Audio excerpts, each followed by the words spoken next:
দিনাজপুরের বিরামপুর উপজেলায় কৃষকের ধান নষ্ট হয়ে যাওয়ার ঘটনায় এলাকায় উদ্বেগ সৃষ্টি হয়েছে। জানা গেছে, বিরামপুর উপজেলার খানপুর ইউনিয়নের দলদলিয়া গ্রামের বাসিন্দা মোহাম্মদ নায়েব আলীর প্রায় 4 বিঘা জমির ধান নষ্ট হয়ে গেছে। ভুক্তভোগী কৃষক জানান, তার জমির ধানে হঠাৎ করেই পোকা আক্রমণ শুরু হয়। স্থানীয়ভাবে যাকে কারেন্ট পোকা বলা হয়, সেই পোকায় আক্রমণে পুরো জমির ধান ক্ষতিগ্রস্ত হয়েছে তিনি অভিযোগ করেন। কিছুদিনের মধ্যেই ধানের শীষ শুকিয়ে যায় এবং ফলন একেবারেই নষ্ট হয়ে যায়।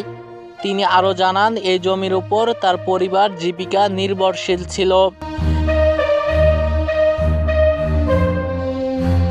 এমন ক্ষতির কারণে তিনি এখন চরম আর্থিক সংকটে পড়েছেন।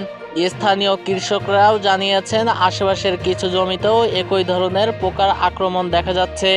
তারা দ্রুত কৃষি বিভাগের নজরদারি ও প্রয়োজনীয় ব্যবস্থা নেওয়ার দাবি জানিয়েছেন। তবে এ বিষয়ে স্থানীয় কৃষি অফিসের কোনো আনুষ্ঠানিক বক্তব্য এখনো পাওয়া যায়নি।